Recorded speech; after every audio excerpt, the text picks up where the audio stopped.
All right, let's do it.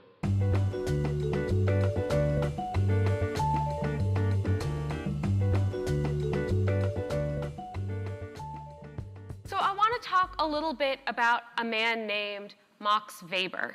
So it looks like Max Weber if you look up at the screen, but he was German, and so this is the way public administration scholars know if you're in the know or not. So if you pronounce it Max Weber, you are not in the know. If you pronounce it Max Weber, then you are a true bureaucracy scholar and you know what you're talking about. But this is really the man who invented bureaucracy. For him, he was thinking about it as a really kind of simple concept. He was referring to the bureau, the filing cabinet, that we keep files in. And what he said is that it matters how organizations are structured.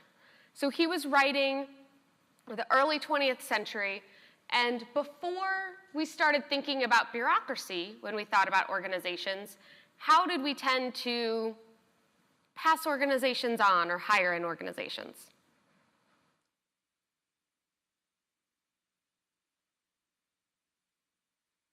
Exactly. This is how, like when we think about last names of a lot of people, right? If someone's last name was blacksmith, it was often because their father was a blacksmith and they were going to be a blacksmith, and it was just going to be a family tradition and passed on and on and on. And sometimes that works really well because you have this kind of built-in learning environment. But sometimes that's not the best, and you don't hire the best employee when you just go ahead and hire your children or your cousin or your friend. So Max Weber said that we should hire people based on their credentials. Now this seems like a no duh, of course, this is obvious kind of concept. At the time, it was pretty revolutionary. The idea of let's hire workers based on what they know, not who they know. He also said that we should have a specific span of influence for workers. So when we have organizations, we should have people who are in charge of certain aspects of it, and they can supervise and hold people accountable who are under them. Again, this is supposed to be a really basic layout. This is kind of the ideal of how it all works in practice. When we hear the word bureaucracy now, what do you think of? Yeah, it has negative connotations. It's kind of a pejorative term. I had to deal with the bureaucracy. Ick. I don't like it. I don't like dealing with them. And why is that? Rules. Nobody wants to talk about rules. Nobody wants to deal with the rules. But I argue that rules can be kind of important. So when we talk about authority in organizations, I tend to think about authority broken into two big categories. There are lots of subcategories within this, but there are two broad categories. And one aspect of that is our official status. So this is the credentialing, this is the place that we hold in the organization. Officially, I'm an associate professor. That means I have tenure. That means that they had to really vet my record to make sure that I should be able to have a job here for as long as I want it. And that's an official status. My title, the rules and responsibilities that come along with it, the hierarchy of the organization, the bureaucracy that organizes how we do things within an organization. That's all the official stuff. Then we also have our social status. And the social status is the informal stuff. So social status is often based on norms and traditions. So I bet when you think about a professor, if I were to ask you to close your eyes and think about what a professor looks like, you may not think about me. I certainly don't. I still think about an older white man with a tweed jacket and elbow patches, and that's kind of a tradition aspect. That's what we've always had. These are traditional hierarchies, traditional concepts that are built into society. So we have these traditional aspects of who we expect to be in leadership roles and who we find it shocking when they walk to the front of the room and start talking as though they're an expert. That's our social status. And it kind of changes depending on what environment we're in and who we're interacting with and what the norms and expectations of that space are. But what I became very interested in is how these two types of status intersect and become complicated or in conflict with each other. And I started thinking about the rules, because I studied bureaucracy, and bureaucracy is about rules. So modern bureaucracies, under Weber's concept, are meant to be rule-bound. That just means that they're meant to have a set of rules that they play by so that we know clearly what's going to happen. But we know that we can't actually have rules for every situation. Discretion is inevitable. Discretion can also be really good. We don't want complete, strict rule abidance. Discretion is inherent in the work that we can do, and it can be used for both good and for bad. So me as a worker, even me as a citizen, I can have some personal benefits of rule bending. Right? How many of you drive? We all drive. How many of you have spent time on K10 or I-70? So now I-70 is 75 miles per hour, which is awesome. But a while ago it wasn't. It was 70 miles an hour, just like K10. How many of you have driven closer to 80 miles an hour? Okay, maybe just a few of us. I'll admit to it. I have a little bit of a lead foot, and that's me bending a rule, right? I'm not really breaking it. A police officer isn't going to pull you over if you're just going 5 over. That's kind of a norm that we've established in our society. They could. It's illegal. My baby brother, who drives 5 miles under the speed limit all the time, he reminds me of that every single time he's in the car with me. It is a limit. It is an outside number. It is not to be exceeded. But I get some personal benefits from rule bending. I get to where I'm going a little bit faster. I get to have fun with my car that I like very much. There are some personal benefits. In the workplace, there can also be some personal benefits of rule bending. Sometimes there's a lot of paperwork to fill out. You might miss a deadline. If you're helping someone out, say if you're a bureaucrat working in an organization, you get some personal benefits if you bend the rules for someone. They might feel like they owe you a little bit, or they might just see you as a nice person. There are also potential personal costs of rule bending. What could some of those be? You could lose your job. You're not supposed to do it. It's a bad thing to do.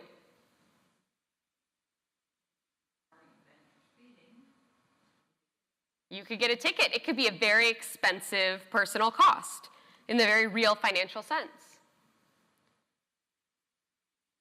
As workers in organizations, as bureaucrats, no, that's still kind of a bad word. I'm going to try to get that to have some positive connotation by the time we're done. As bureaucrats, there are some personal benefits for rule enforcement. Once you bring up a rule and you enforce it, you immediately invoke the power of that rule. Often you get listened to because that's a source of authority that you can say, the rule says we got to do it this way. So you can get things done. And it's kind of the way that organizations are supposed to run. So there are some personal benefits when we enforce rules. There are also some personal costs of rule enforcement. What could that be? Your employees don't like you. Sometimes they may even call you names. Bad words could be invoked. You could piss people off because you could be seen as a stickler, overly strict. So I wanted to explore this paradox that I saw, that we have some benefits and some costs of rule bending and rule enforcement. So being the good social scientist that I am, I went out and I got data. This project included semi-structured interviews with public officials in 2 different settings. I interviewed police officers because they're an iconic symbol of authority. They have a uniform, they have a badge, they have guns. They are the face of the state. And then I interviewed city managers. How many of you know who your city manager is? Very well-informed audience, because most people don't. City managers are in charge of police officers. They're often the bosses of police officers, but they dress just like us. They wear a suit to work, sometimes business casual. there's no clearly identifiable markers of city managers as authority figures. So I wanted to compare these two sets of local government workers, two sets of bureaucrats, police officers or bureaucrats, and see how they dealt with challenges to their authority. So I did semi-structured interviews focused on narratives. I asked them to tell me about a time when their authority was challenged and how they responded to that challenge. I thought this was interesting because they could define challenge however they wanted to. In the telling of how they responded to it, I could see how they mobilized their authority, what they thought of as their sources of authority, how they thought about rules in that instance. I did this in 3 phases. So first, I did about 10 pilot interviews. I just wanted to see what this looked like, get a feel for my data. What was really interesting in the pilot interviews is that age was something that people referred to a lot. So they would say things like, when I was younger, early in my career, I would do something this way, but now I do it this way. So I decided to diversify my sample by having a broader range of ages. The second phase, I did about 24 more interviews, and I wanted to just make sure that I hit saturation, where I wasn't hearing something brand new, where I'd kind of heard all of the different themes going on. And then a third phase of interviews, I needed to check myself and make sure I really had hit saturation, and I hadn't heard anything brand new or groundbreaking. So I did 3 phases. This resulted in a total of 49 public officials from 7 different jurisdictions. Now, if you start trying to add up and down, these numbers won't make any sense. Don't do that. Add from left to right. The sample overall is 49. So it was 25 police officers, 24 city administrators in local government. 30 identified as men, 19 identified as women. 10 identified as racial or ethnic minorities, and 39 identified as white. 44 identified as middle-aged or older, and 5 identified as young. I'm going to admit something really embarrassing. I did these interviews when I was really young, so the cutoffs that I used for middle age hurt my soul a little bit right now. I did use 2 different cutoffs for middle age because police officers actually get into their careers much earlier than city managers. City managers often have a higher level of education and enter their careers a little bit later. What I found as I was... What geographic area did you use? This was a region within the Midwest. What I found is that the responses to how people responded to challenges to their authority didn't really vary by their occupation. Police officers actually didn't do things in fundamentally different ways than city managers. Shocking, I know, because we hear a lot in the news about how police officers are using force, which is true. It's also a very small part of their job overall. So broadly, there weren't big changes. What did vary was people's social status. So social status exists on a continuum. We all are made up of a bunch of different identities. I'm a woman, I'm Latina, I'm relatively young for my position, I'm from the Midwest. All of these identities intersect in multiple ways. And so we have people all along a continuum of social status. Traditionally, older white men have the most social status. Everyone who was an middle-aged or older white man in my sample, I put in the category of high social status. If anyone had any identity that was a traditionally lower social status, being a woman, being a person of color, or being younger, I put them in the other category. This is a rough dichotomy because we know this is a continuum as far as an understanding, but this is an easier way to present the data and how the data fell out. Because women, people of color, young people would often pull on the same types of strategies when they mobilize their authority, but they would do it in different and nuanced ways.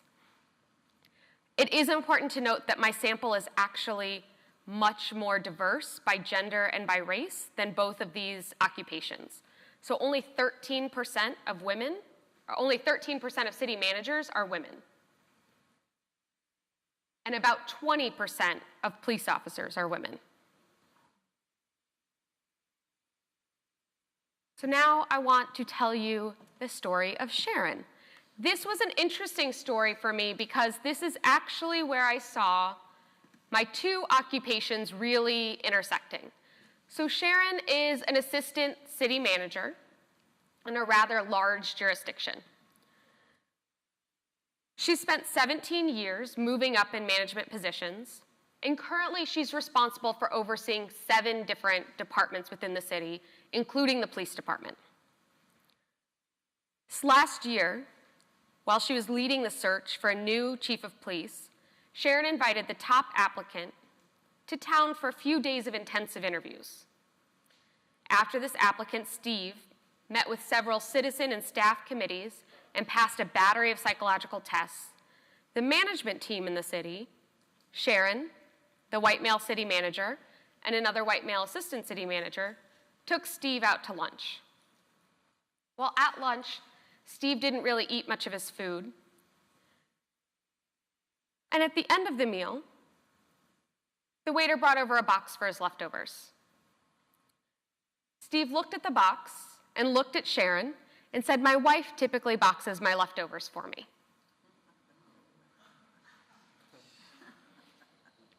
Sharon was flabbergasted. The request struck her as unprofessional. She later said that she'd never seen an interviewee behave so inappropriately. In the moment, she responded lightheartedly to Steve. She joked that right now she was an assistant city manager and his potential boss. She wasn't a wife, she wasn't a mother, and if he needed help boxing his leftovers, she would be happy to ask the waiter to assist him. But it wasn't in her job description. The applicant wasn't hired. Sharon said that after the lunch, she decided that Steve wouldn't be a good fit for the organization. She commented that she left the lunch feeling humiliated. The other members of the management team, both white men, laughed about the situation and lightheartedly teased her for days and weeks afterwards. While at lunch, they responded in a way that demonstrated the question was inappropriate. But in their later ribbing of her, they accentuated her potential role as a female helper and reinforced the message that the interviewee had established. Sharon also received a lot of negative feedback from citizen and staff committees. Members of the community and staff generally liked Steve and didn't understand why he was considered a bad fit for the position. Sharon said that during the interview experience, she wasn't being respected as the assistant city manager should be, as an experienced, well-trained professional. Steve didn't see her as a professional equal or even his potential supervisor. He saw a resemblance to his wife and asked her to perform a duty associated with the cultural role of female helper. She recognized Steve's comments as a challenge to her official authority and identity as a professional. In order to combat that challenge, she referred to roles that were specified in the city charter and her organization's hierarchy, noting that if this man were to join the organization, he would officially be her subordinate. In the moment, she was careful, and she framed her response in a lighthearted and feminine way. She simultaneously rejected the cultural role that Steve was requesting for her to perform and asserted her professional role, but adhered to cultural norms of femininity while doing it. She joked in a feminine and lighthearted way, acting culturally deferential while asserting her professional authority. That was something that Sharon experienced in the workplace. I would love it if you would take a few minutes to turn to the people around you or to come up and find some people around you and talk about Sharon's story. How would you have handled this situation? How did you learn how to handle challenges to your authority in the workplace? And what responsibility do organizations have to women around challenges like this? So if you would take a few minutes to talk about it, I'd appreciate it. So what do you think some of the pros and cons of speaking up in that situation are? I don't know what the answer is here, I'll be honest with you. I collected all these stories. In total, out of the 49 interviews, there were 167 complete narratives of challenges, beginning, middle, and end. There was an average of more challenges from women than from men. And some of the stories of challenges from men were very interesting. Sometimes it was hard for them to think of them. So I interviewed one city manager who said, "Look at me. I'm a white man, over 6 feet tall, with a full head of hair." He was very, very excited about his hair. "I look like a leader. No one ever challenges me."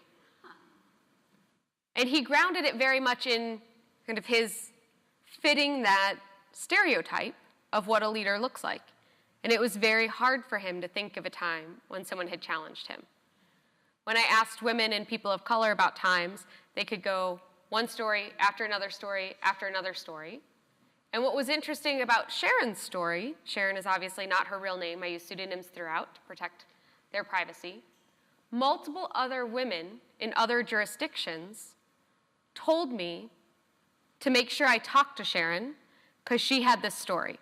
So Sharon uses this story as an aspect of mentorship now when she talks to other women entering the profession. And she uses it in a way to kind of bring forward this truth of this will happen, and as a way to help them prepare to think through how they would respond. I don't think she has this is the exact prescriptive way you should do it. I know I don't have this is the exact prescriptive way you should do it. But a big part of what she talks about is that she had 17 years in this organization. These guys were her friends. And so she felt like she had to joke with them. The fact that they spoke up during the situation was admirable, but then when you went to part two, I wonder if that's really part of their belief system. The fact that they thought it was a joke and they thought it was funny after the fact. I mean, it's hated the support they gave her, for me anyway, during the dinner. So the trivializing of it reinforces those norms.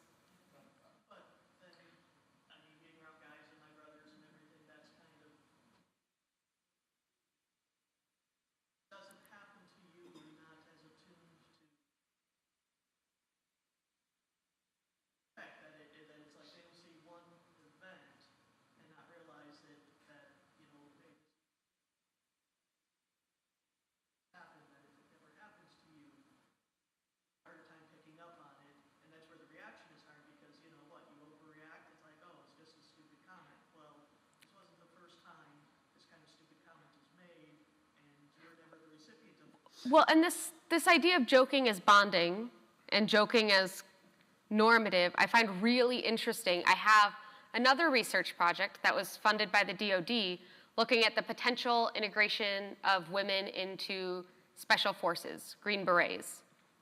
So Green Berets are the most elite fighting force within the Army. They like to remind you of that a lot when you do research with them. They deploy in small 12-man teams. They haven't started integrating women yet, but they will. And they talk about how one of their biggest fears of working with women, because these are the most badass fighters we have in the United States, and they are deathly afraid. They're afraid of women coming into their space.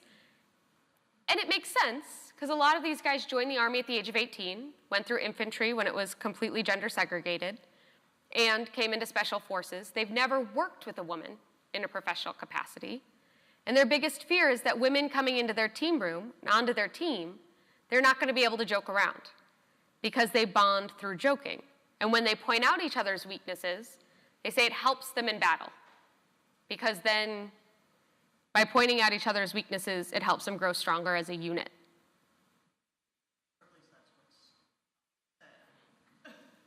I'm not a psychologist. How would a guy say, come on, that's a really sore spot that you just keep hammering on all the time? But this is part of the argument, and I think this is a part of why Sharon tells this story, is getting women prepared in city management, very different than the military, to be ready for this type of joking. I said we're going to talk about bureaucracy, and then we're going to talk about rules, and I promise we are, because what I found really interesting about Sharon's story is that she pointed to the organizational hierarchy. She pointed to this official structure. She pointed out the rules and the hierarchy of the organization. she actually kind of started reading her resume when she was doing it. I've been here for 17 years. I'm in charge of all these things. She started pointing to her official status and those rules within the organization as her response. But she did it in this very feminine and deferential way, in a way trying to skirt that being seen as a stickler, being seen as an enforcer, being seen as a B word. She didn't want to present that way, but she still presented very much in this formal authority rules, a directness while being indirect. Because a big part of what women and people of color talked about was this reputational building. Kind of once you did it one way, then there was an expectation that you did it that way all along. And so particularly since she came in 17 years earlier in a lower position in the organization, she worked her way up. So people always saw her as this less authority. But this reputational piece didn't seem to travel as much with men when they moved through organizations. The average tenure for a city manager is 7 years. And so you have a lot of movement within this profession. The average tenure for assistant city managers is actually much longer, which is interesting. And this is also where we see more women in the profession. And a big part of their argument for why they don't move to that top position is that it would take too long to establish their authority somewhere else. That they've worked too hard to be seen as a professional, and coming into some other organization, they'd have to prove themselves all over again. When you ask men about that proving aspect of it, it's a difficult concept in that, the response that I got once is, it's kind of like renting a car. All the pieces are in the same place, it's just a little different, so it takes a few minutes to get used to. But you just get in and drive. Which I thought was a really interesting way to approach it, but not one that I was expecting. But I think you're exactly right, this idea of formal and informal and how we connect the two. I'm not sure what the right answer is. Well, I think I need to clarify on the story with Sharon. That's the management team. They all have MPAs, so they all have master's degrees. Most chiefs of police now at least have master's degrees, though they may only have undergraduate degrees. I'm not sure, in the case of Steve, what his credentials were. I think with special forces, you're right. There is an aspect of not having professional experience with women, and that's where a lot of the fear that they're expressing comes from. That's a different case, though, and I think there are pieces there. What I find interesting is that a lot of that translates, and that fear kind of translates in that some of the professional experiences that even the men with master's degrees have had are in a field that's very traditionally male-dominated. We know that with policing. I think that I was surprised to learn that with city management, but that may just be a me thing. Because what I found kind of overall, as I mentioned, I had those 167 complete narratives from the 49 officials. And now there's a lot to read on this. You're going to get a handout with this at the very end, so don't worry about it. We're going to talk through it now. You'll get a handout at the end. And I want to make sure that we're focusing the right side, your right side, my left side. The right side of the screen has what I have data on. The left side is purely my speculation and hypotheses for future studies, but extrapolating from the data I have. So what I found is that public officials with high social status, those middle-aged and older white men, and high official status, police officers and city managers, rely mainly on their social status, implicit ideas about gender, racial, and ethnic hierarchies to mobilize their authority. But they would view their official status or rules as giving them an extra edge to their authority.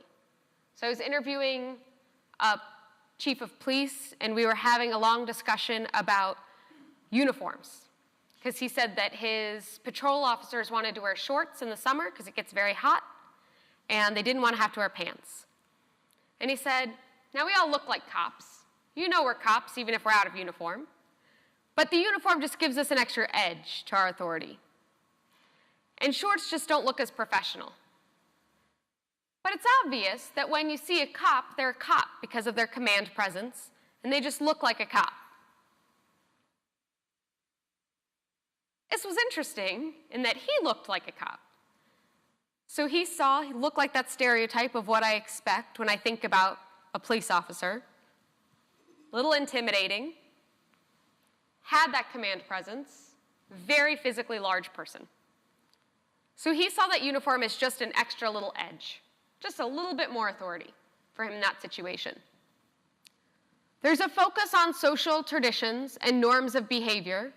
This is how I've always done it, as well as physical appearance and assertiveness.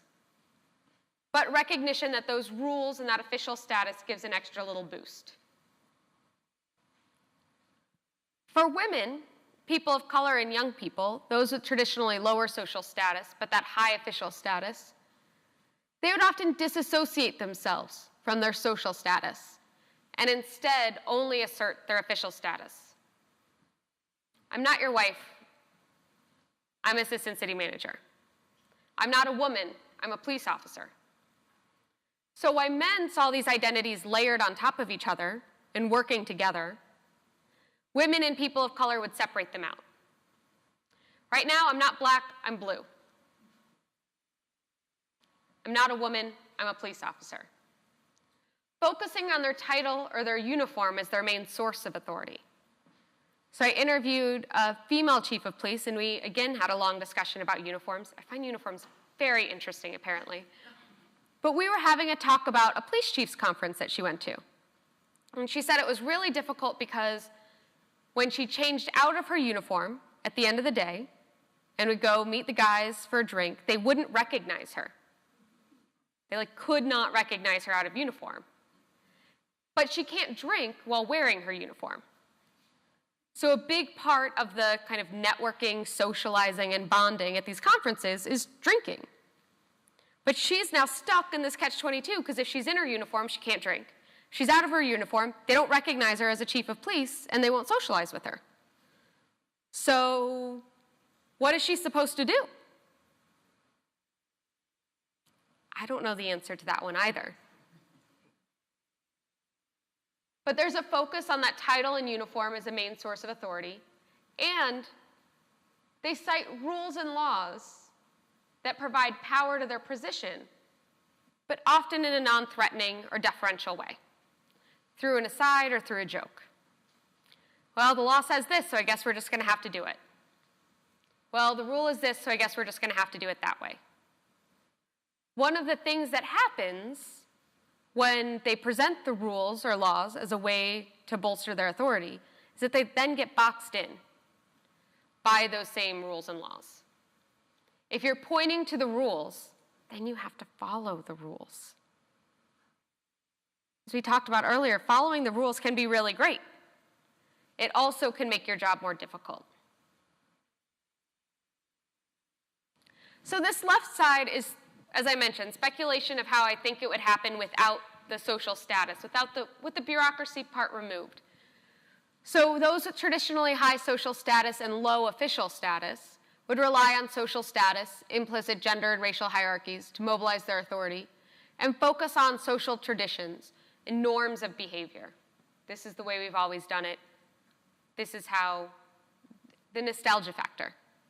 Those with low social status and low official status would have minimal authority as individuals and either exert no authority, opt out of traditional systems, and use alternative means of authority, informal economies, that sort of thing, or organize and use group resources to mobilize rules and laws external to the individual as forms of authority. So if we think about this as the big civil rights suits of the 1950s and 60s, organized by the NAACP Legal Defense Fund, that idea of pooling resources and limited authority in order to assert authority.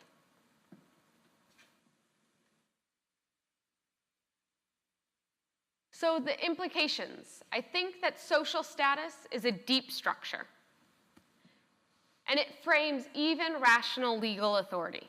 So when we talk about rules and laws and expectations in the Weberian bureaucracy, they're framed by social status.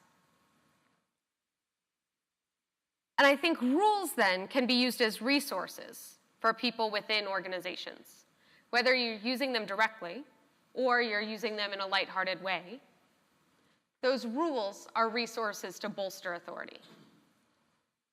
Critics view rules as inefficient. So we've had this big movement, the reinventing government movement, new public management movement, this movement to say bureaucracy bad.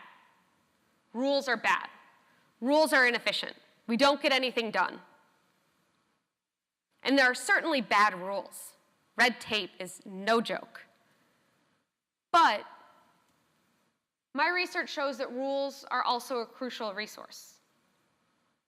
And they can be a source of authority. I'd love to open it up to more questions, thoughts, ideas, and hearing a little bit more about your time in the workplace and how did you handle challenges to your authority if you had them, or thinking about also that bystander effect. So I think a big part of this is what was the role of the city manager, and how do we get men to understand that these things happen? And thinking about how do we educate, beyond telling Sharon's story to other women, how do we educate those who traditionally have power in organizations? Yeah, I think that idea of rules as a place of respect, but you mentioned something really interesting, that they come from outside of you, so it's deferential to the rules. And this was a big part about how women fundamentally discussed their authority in different ways. So authority was seen as something very external. The rules, the hierarchy, the organization, that's where the power came from. Whereas men talked about their authority as very internal.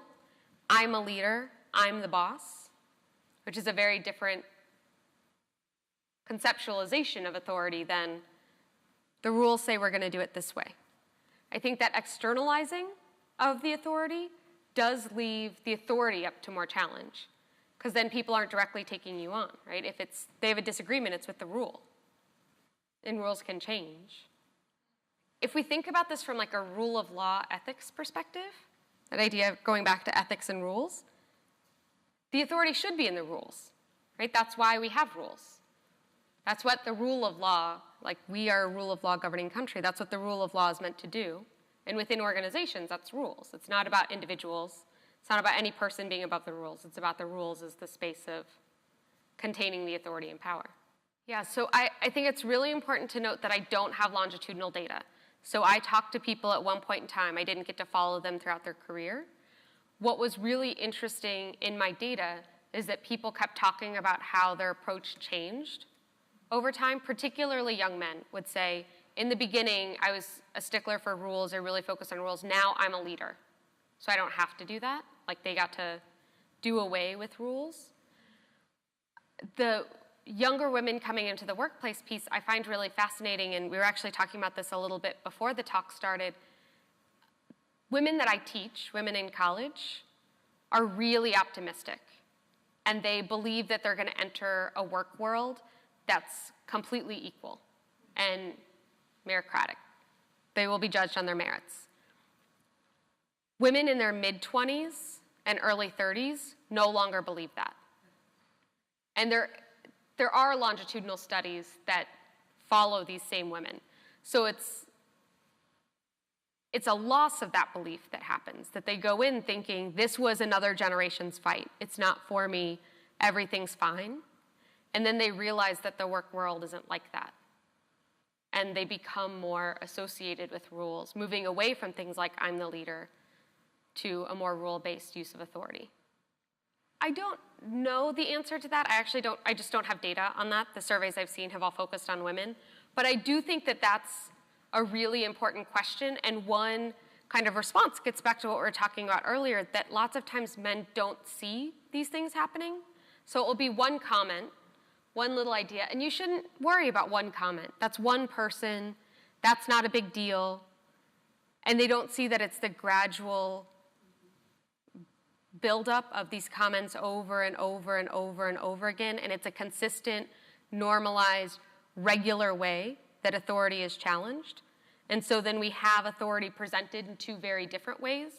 So what I think, as far as a prescription of how to fix the world, I'm not sure I have the answers, but this is what I would posit, that when we focus on all these ideas, like Sheryl Sandberg's Lean In, I think is really well-intentioned.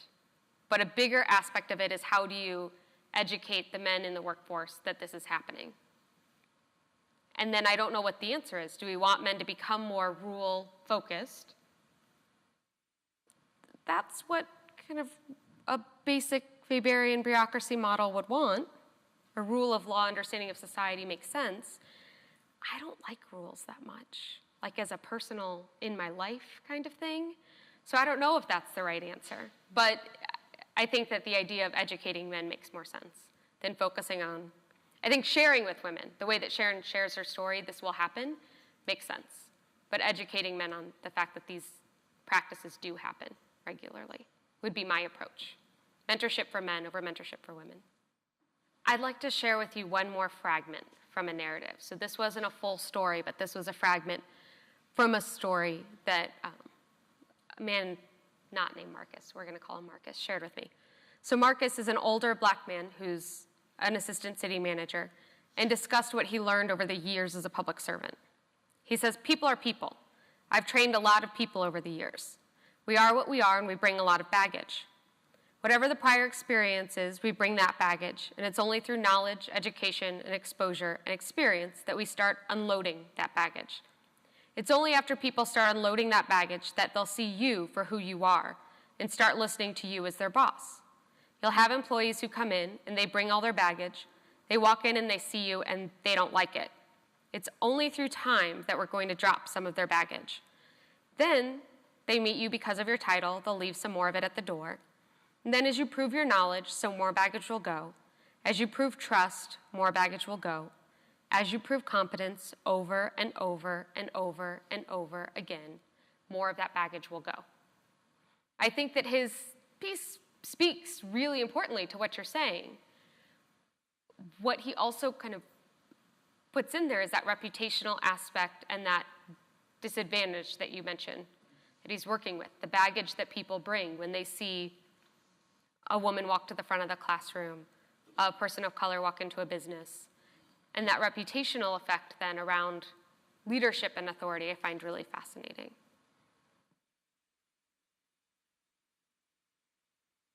So what are some ways you think we can make this better? I have a really hard time with this research because it exposes all of the really not great stuff that happens in the work world.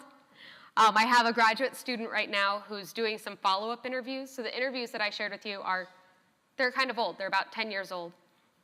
And we decided that we were going to also do a really interesting methodological piece. So when I walk in as a young Latino woman doing these interviews. And oftentimes I'm mistaken for white. Sometimes I'm seen as Latina. I can be read in different ways.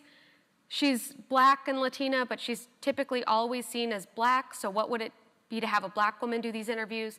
And we've just hired a white male research assistant to go do some interviews for us to see if what he is told is different, how that fits into our research. But what I always push her on is that when she writes up her research, there has to be a big so what? Why does this matter?